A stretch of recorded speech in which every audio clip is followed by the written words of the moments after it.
Muito bem, irmãos, vamos continuar a nossa exposição de Êxodo. Chegamos no capítulo 4, de fato estamos no final do capítulo 4, e convido então a igreja a abrir a Bíblia, Êxodo capítulo 4, nos versículos 27 ao 31. Êxodo 4, 27 a 31. Vamos ficar em pé mais uma vez? Vou fazer a leitura, acompanhe comigo. O título da mensagem é O Povo que Crê. Diz assim: Disse também o Senhor a Arão: Vai ao deserto para te encontrares com Moisés. Ele foi, e encontrando-o no monte de Deus, o beijou. Relatou Moisés a Arão todas as palavras do Senhor, com as quais o enviara, e todos os sinais que ele mandara. Então se foram Moisés e Arão, e ajuntaram todos os anciãos dos filhos de Israel. Arão falou todas as palavras que o Senhor tinha dito a Moisés, e este fez os sinais à vista do povo. E o povo creu. E tendo ouvido que o Senhor havia visitado os filhos de Israel, eles viram a aflição, inclinaram-se e o adoraram. Vamos orar. Louvamos a Deus pela Tua palavra e por essa caminhada que estamos fazendo em Êxodo, e chegamos agora nesse texto tão importante, e pedimos que o Senhor fale conosco, abençoe Teu servo como instrumento do Senhor, para trazer a mensagem, abençoe cada irmão, que o Senhor prepare o coração, a mente, que cada um tenha a atenção voltada para ouvir o que o Senhor quer nos dizer nessa noite, e que o Seu nome seja engrandecido, exaltado e louvado nessa noite, e que a nossa vida seja edificada para a Tua honra e glória. Oramos em nome de Jesus. Amém. Podemos sentar, caros irmãos. O mundo é cheio de falsas promessas, falsas crenças, não é? E um meio de entender como identificar realmente o povo que crê no Senhor, na verdade. E o texto, então, nos dá algumas características do que aconteceu ali com esse povo, nesse início de palavra que Moisés leva até o povo que estava ali no Egito. Vemos que Êxodo, nós até lemos ali na liturgia, o Salmo 105, que falou um pouco ali do que aconteceu com José, até chegar a Moisés e Arão. Então, é uma caminhada em que o povo estava sendo oprimido pelo faraó.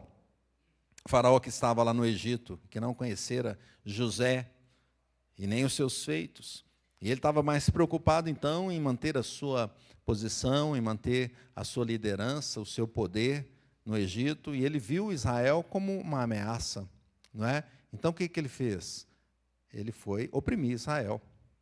Ele queria acabar com aquele povo, de fato, e fazer com que ele não crescesse, porque crescia bastante, se multiplicava, não é?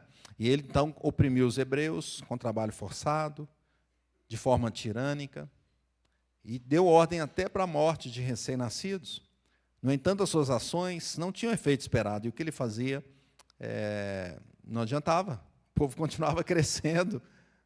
E ele até falou: então pega o seguinte, pega os meninos e joga no rio, joga lá no Nilo, vamos acabar, vamos tentar fazer alguma coisa, mas não adiantou. E veja, ele deu essa ordem, logo nasce uma criança que é cuidada ali na casa dele, um menino que é cuidado na casa dele, é a mão do Senhor conduzindo tudo, conduzindo toda a história.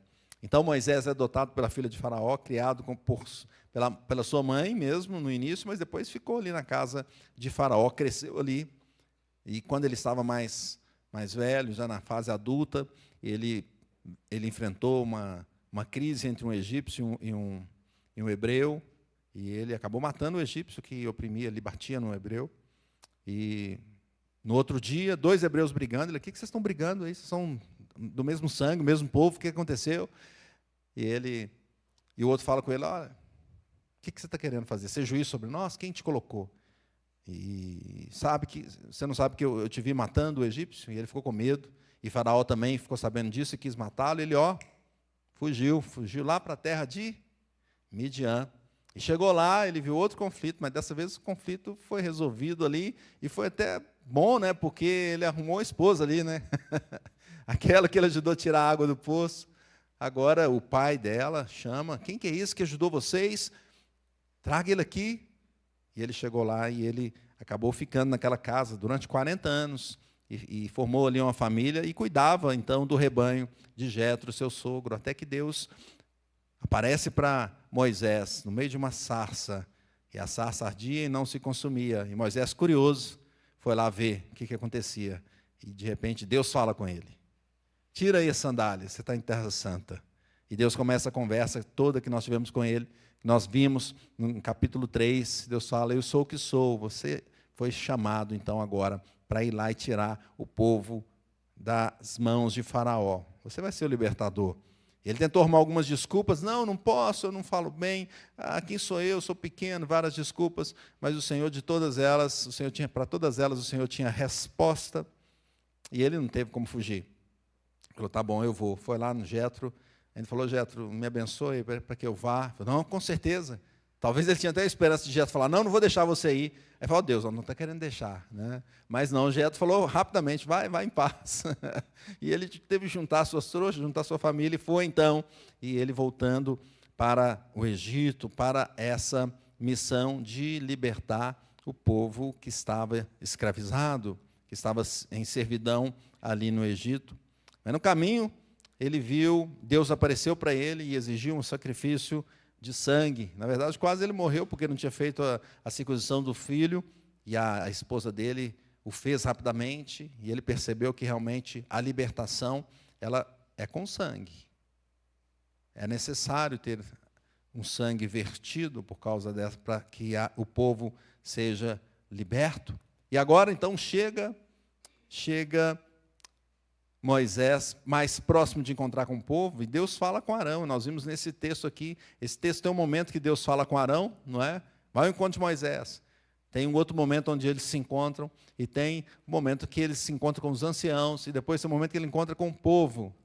A gente vê essas 4 cenas aqui. Se fosse uma série da Netflix, ou de qualquer outra aí, Disney Plus, não sei qual que é, né, que você assiste ou gosta, seria essas cenas que você veria lá. E nessas cenas, então, veja, o Senhor tinha dito, foi a Arão e disse, vá ao deserto ao encontro de Moisés, o teu irmão. E Arão foi, encontrou com Moisés no monte de Deus, Monte Horebe. E eles ali saudaram um ao outro, saudaram com um beijo, e eles ficaram alegres de se encontrar, certamente, irmãos, não é? E Moisés, então, fala com Arão, conta a Arão tudo aquilo, aquela mensagem, aquela palavra que Deus tinha passado para ele. Ele conta a Arão tudo, como o Senhor havia ordenado. Fala todas as coisas. E também faz os sinais ali para Arão. Não é? Sinais que ele deveria, fala sobre os sinais que deveria realizar. E os dois, então, vão até o Egito, e ali agora eles procuram os líderes, os anciãos, os líderes do povo, dos hebreus, e conversa com eles e transmite também, e agora Arão, já na sua posição de retransmitir, vamos dizer assim, a mensagem. Deus falou para Moisés, Moisés fala para Arão, Arão fala para o povo. Então, Arão agora fala ali com os anciãos, e eles, eu creio que muitos deles ali com o coração quente, né? Alguma coisa vai acontecer. Deus está agindo, está falando de novo. Está falando de novo. Eu me lembro numa cena do livro que fala sobre, o livro do C.S. Lewis, Leão, a Feiticeira Guarda-Roupa, e aí chega lá o castor, e o castor vai contar para os meninos, e o coração dele fica aquecido. Vocês estão aqui? É a profecia se realizando, não é? E os meninos não estão entendendo nada, mas nós somos crianças, o que nós estamos fazendo aqui? Não tem nada disso que você está falando, nós vamos entrar numa guerra. Aí ele fala com a esposa, eles não estão entendendo nada. Ela, então conta para eles. Fala com eles. É a mensagem do Senhor sendo passada de um para o outro, tocando e movendo os corações. Arão lhe comunicou, então, o que Moisés tinha dito, realizou os sinais diante deles. E o povo de Israel, então, o texto diz, no versículo 31, leia comigo o versículo 31, diz assim, e o povo creu, e tendo ouvido que o Senhor havia visitado os filhos de Israel, eles viram a aflição, inclinaram-se e o adoraram. Que bênção! E a proposição, então, do texto é que o povo escolhido crê na mensagem enviada por Deus. O povo escolhido crê na mensagem enviada por Deus. E como é esse povo que crê aqui? Nós temos alguns pontos interessantes que nós podemos tirar desse texto. Em primeiro lugar, é um povo que ouve e anuncia a mensagem de Deus. Vamos dizer, é um povo que ouve e anuncia a mensagem de Deus. Olha o versículo 28. Relatou Moisés a Arão todas as palavras do Senhor. Não é assim? E mais, com as quais o enviara, e todos os sinais que lhe mandara. Percebe, Moisés? O texto fala isso, todos. Ele é claro nesse sentido. Moisés não ocultou nada a Arão. Contou toda a palavra que Deus havia ordenado. Além disso, estavam ali os milagres que Moisés faria para tirar qualquer obstáculo de crença daquele povo, como nós vimos lá, lendo o Êxodo 3 e 4 também, no início. Então Moisés repete essa mensagem e os milagres diante de Arão. Arão entende a mensagem e os dois partem juntos para o trabalho, não é? E eles encontram ali os anciãos, os líderes do povo de Deus. E veja o versículo 29. O que o versículo 29 diz? Então se foram Moisés e Arão e ajuntaram todos os anciãos dos filhos de Deus. E o versículo 30? Arão falou todas as palavras que o Senhor tinha dito a Moisés, e este fez os sinais à vista do povo. Percebe aqui como vai passando, a mensagem vai passando, o Senhor fala a Moisés, Moisés fala a Arão, Arão fala aos anciãos, e agora eles falam junto ao povo, a todo o povo. Não era muito fácil aqui. Não tinha mídia social na época, não dava para mandar. Vamos mandar um WhatsApp aí, você tem um grupo de todo Israel? Tem quantas pessoas? 1 milhão de pessoas, 2 milhões, tá? Então manda aí, todo mundo vai ver. Não é? Tinha que, para falar isso, comunicar para todo mundo, precisava de um grande esforço, não é? Os anciãos foram envolvidos nesse trabalho e também repassaram essa mensagem do Senhor. Moisés leva essa mensagem, Arão anuncia, ouve e anuncia, os anciãos ouvem e anunciam. E assim a palavra do Senhor vai se multiplicando. O povo de Deus é aquele que ouve a mensagem de Deus e que anuncia, e que repete, e que transmite ou que retransmite essa mensagem com fidelidade. Com fidelidade. Porque o texto diz que Moisés falou todas as palavras do Senhor. E diz que Arão falou todas as palavras do Senhor. É necessário pregar, é necessário levar o Evangelho. Paulo disse assim em Romanos 10, 14, como, porém, invocarão aquele em que não creram? E como crerão naquele de quem nada ouviram? E como ouvirão, se não há quem pregue? Então, hoje, meus irmãos, o crente continua essa sequência. Continua ouvindo e anunciando, ouvindo, repetindo e replicando a mensagem do Evangelho de forma fiel.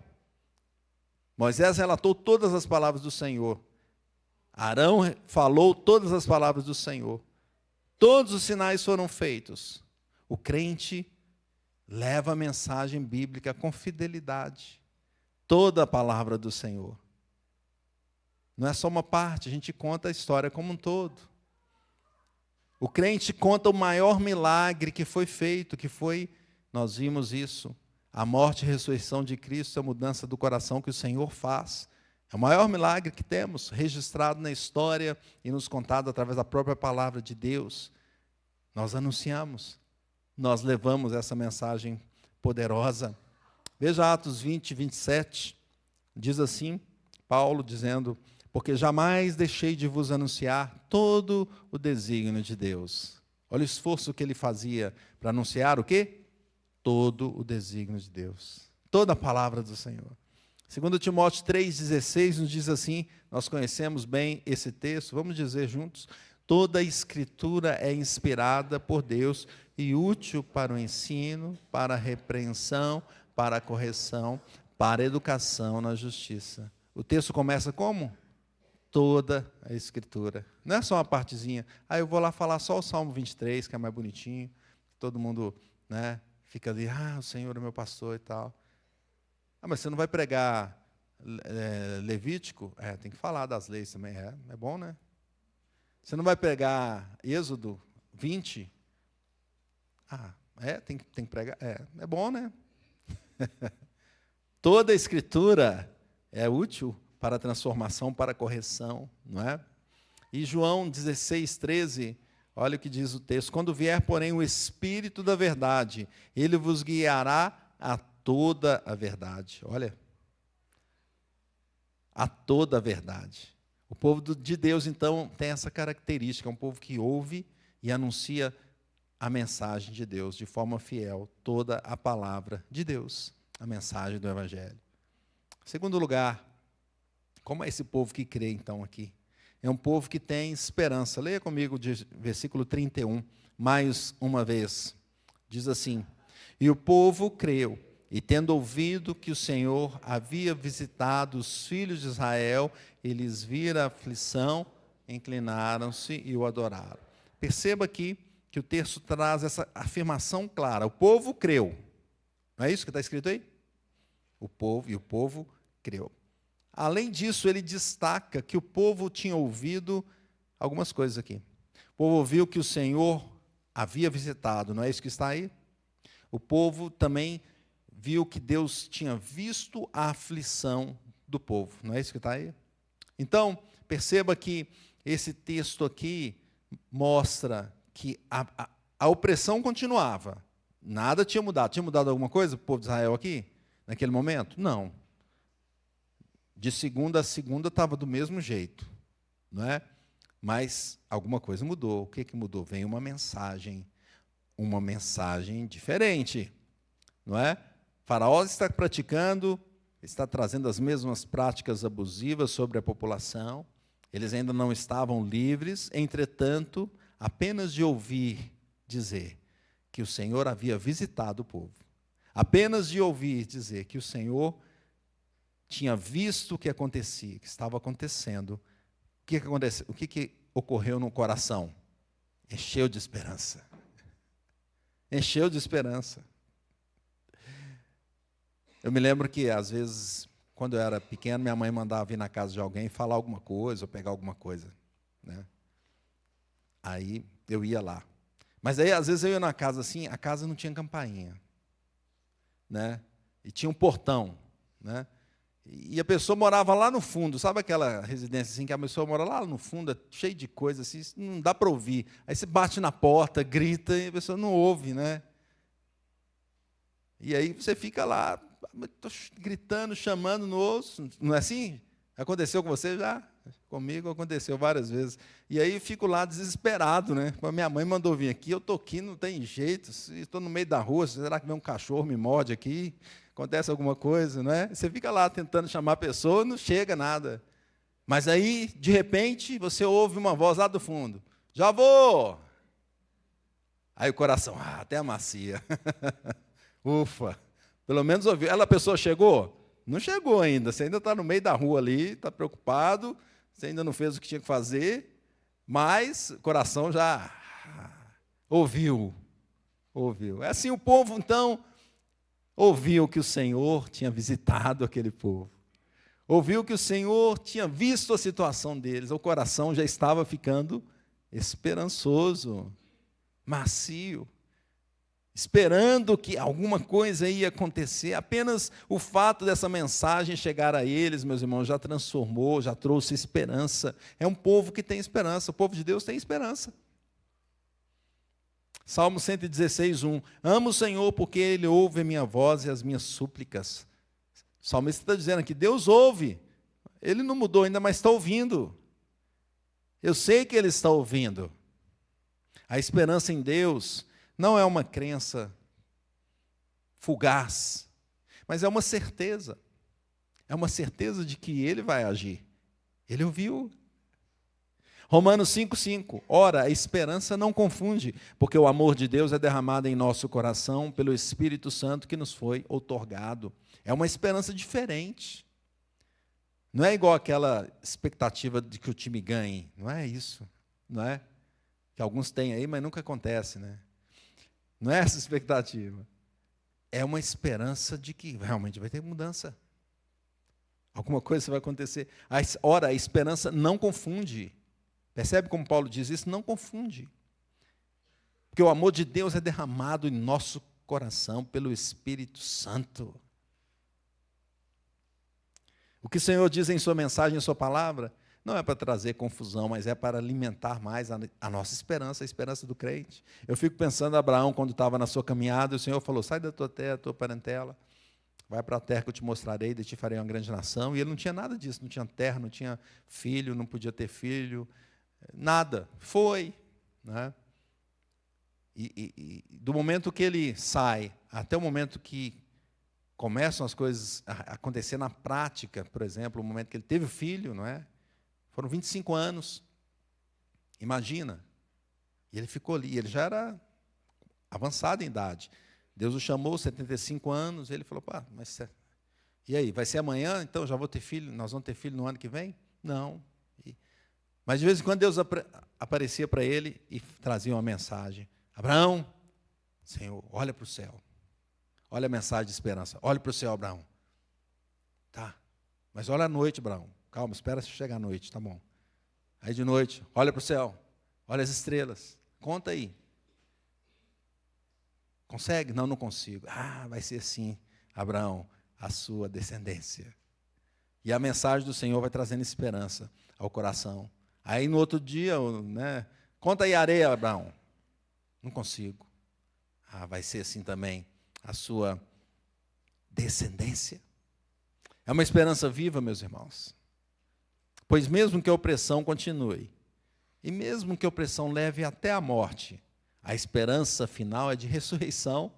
Veja, 1 de Pedro 1:3, bendito Deus e Pai de nosso Senhor Jesus Cristo, que segundo a sua muita misericórdia, nos regenerou para uma viva esperança, mediante a ressurreição de Jesus Cristo dentre os mortos. É uma viva esperança.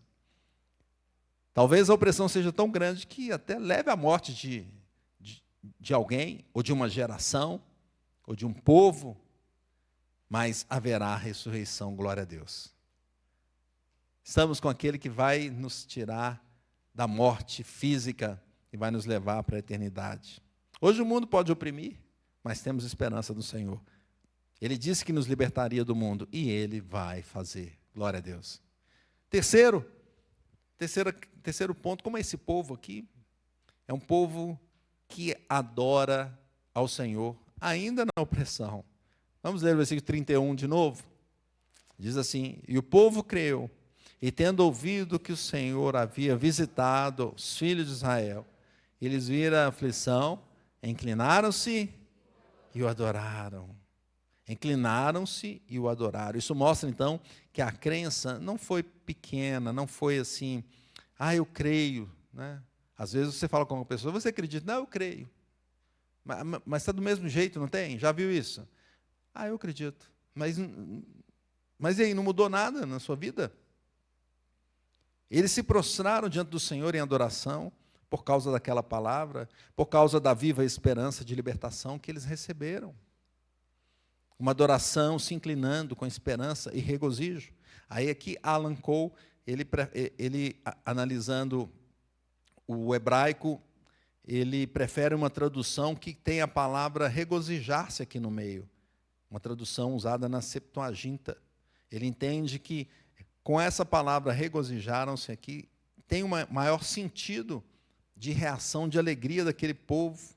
Inclinaram-se, regozijaram-se, adoraram a Deus alegremente, porque encheram, o coração foi ali cheio de esperança, estava cheio de esperança, e o Senhor tinha ouvido de forma graciosa, de forma misericordiosa. O Senhor tinha olhado para aquele povo com um olho de piedade, de compaixão, e Ele enviou, então, o libertador de Israel. Estava lá, Moisés estava se apresentando assim. O comentarista John Gill, ele fala, então eles se curvaram suas cabeças e adoraram, adorando a bondade de Deus. expressando sua gratidão pelo aviso que ele assumiu e significando sua prontidão para obedecer todas as instruções e direções que deveriam ser dadas, porque algumas instruções iam ser dadas agora, e eles então queriam obedecê-las no mais profundo do coração. Hoje a igreja do Senhor é um povo que adora, é um povo que adora. Adora com regozijo, regozijo no coração, alegria no semblante, demonstrando que é um povo que tem essa mensagem da salvação. Você tem a mensagem da salvação? Tem ou não tem? Oh, que bênção! É uma mensagem transformadora, de libertação. A igreja adora o Senhor se inclinando, se prostrando, reconhecendo que não consegue por si mesma se libertar, mas que Jesus Cristo está fazendo essa obra, já fez na cruz e vai conduzir até o final de libertação completa. Eu queria trazer um comentário de Calvino que fala assim: quando as pessoas ouviram o que Arão relatou, acreditaram. A visita de Deus aqui expressa a ocorrência real, a saber que Deus estava disposto a ajudá-los em seu sofrimento doloroso. Ele fala mais, a adoração deles era um sinal de gratidão, porque não era suficiente para eles, em particular e individualmente, refletir sobre isso, sobre o favor de Deus, a menos que eles também manifestassem abertamente a sua prática religiosa. Não como se Deus exigisse grandes cerimônias externas, mas porque eles achavam útil mostrar a sua alegria, mostrar que estavam confiando no Senhor. Percebe? Adorar ao Senhor, quando nós adoramos a Deus, nós estamos mostrando que nós cremos no Senhor. Nós estamos mostrando que Ele é o Senhor da nossa vida. Aquele que não adora o Senhor, que fala que é crente, mas não adora o Senhor, ele está mostrando o quê? Talvez uma frieza no coração. Talvez, Deus me colocou aqui, mas eu não estou muito nessa vibe aí desse povo, não. Aquele que não adora o Senhor está demonstrando frieza. O Senhor chama um povo que é transformado, e quando nós entendemos o poder dessa transformação, que não é temporal, mas é eterna, o que nos cabe fazer, irmãos? Adorarmos a Ele, com tudo que temos, tudo que somos, não é? O crente adora o Senhor, pois o coração foi mudado, e agora há um sentido real, o coração foi transformado, e isso exige também uma ação diante do Senhor, dedicando a Ele os dons e talentos, dedicando a vida, dedicando o cântico, dedicando tudo, a nossa mente, o nosso pensamento, adorando a Deus. Veja, o que Jesus fez foi real. Foi espiritual e foi físico. Não é? Adoro ao Senhor, estou adorando ao Senhor em espírito. E fisicamente, você não adora, então? Você não canta? Deus falou, cante. Não, mas eu não canto. Não é? O Senhor falou, busque em devoção. Não, mas não busco. Qual é a sua prática? Qual é a nossa prática? Jesus Cristo fez o processo da redenção espiritualmente e fisicamente. E para isso ele se encarnou. E veio a este mundo, não foi de brincadeira. Foi um espírito só que chegou aqui. Foi também em carne. Em carne e osso. E a prática dele foi se entregar por nós. Sofrer naquela cruz. Qual é a nossa prática? Concluindo, meus irmãos. A mensagem de libertação chegou até nós, chegou à igreja do Senhor. E o povo crente, então, o povo que é verdadeiramente crente, ouve a palavra e anuncia essa palavra. O povo que é verdadeiramente crente, ele tem esperança do que o Senhor está fazendo e que o Senhor vai trazer plena libertação. O verdadeiro crente adora o Senhor de coração e de atitude. Então, como viveremos? Em primeiro lugar, viveremos ouvindo e pregando a mensagem da cruz. O Senhor nos disse que nós somos libertos, meus irmãos. Seremos, mas já somos. O Senhor vai fazer no tempo, onde nós veremos isso claramente, mas Ele já fez, o plano já está realizado. Paulo diz, olha, já justificou, já glorificou, não é? Mas eu estou glorificado, mas eu estou no meu corpo ainda. Mas Paulo já falou, já aconteceu. Só vai acontecer, não está vendo ainda, mas vai acontecer. No seu tempo, na hora certa, você vai ver, mas já está concluída a obra. Vamos repetir essa mensagem. Vamos ouvi-la, recebê-la, lendo na nossa devocional diária, no nosso culto doméstico com a família, na pregação pública, no estudo bíblico, na escola dominical, discutindo, entendendo um pouco mais e transmitindo, levando isso para frente, fazendo da nossa casa, da nossa família, de todo o nosso ambiente, um momento de aprendizado diante do Senhor, levando esse evangelho. É a melhor mensagem que você pode dar. Às vezes eu fico pensando assim, quantas mensagens que você já mandou nessa semana de WhatsApp, né? Será que você consegue contar? Ou que você retransmitiu? Agora, quantas dessas mensagens foram boas? Ou quantas dessas mensagens foram realmente as melhores? A palavra do Senhor é a melhor mensagem que nós podemos transmitir, anunciar. A palavra que liberta e que fala também de abnegação, pois ela é completa. Quando somos libertados, quando somos libertos, somos feitos servos do Senhor. Segundo lugar, como viveremos? Viveremos esperando esse final da história, a libertação final do Senhor. Deus nos deu a sua promessa. Por enquanto estamos ouvindo, estamos igual o povo ali, não é? Olha, a mensagem já está diante de nós. Jesus trouxe. Lá Moisés levou, Jesus trouxe. A palavra é o Senhor Jesus. Ele está falando o que vai fazer. Ele está falando que um dia vai pôr um ponto final na história e vai voltar. Não está? Está falando, nós estamos ouvindo. Mas Jesus não voltou. Mas vai acontecer. E já está registrado. Deus vai cumprir. Essa libertação será realizada mesmo, de fato, totalmente. Seu mensageiro, Jesus Cristo, ele não é só o mensageiro, mas ele é a própria mensagem. Ele é a própria palavra. Ele é o próprio libertador do povo. Ele realizou o plano da redenção. Se colocou no nosso lugar na cruz para que fôssemos salvos. Somos livres em Cristo e seremos livres de toda a opressão deste mundo. Terceiro lugar, como viveremos, meus irmãos? Adorando ao Senhor em qualquer situação. Nós somos chamados para quê? Somos chamados para adorar. Em qualquer situação.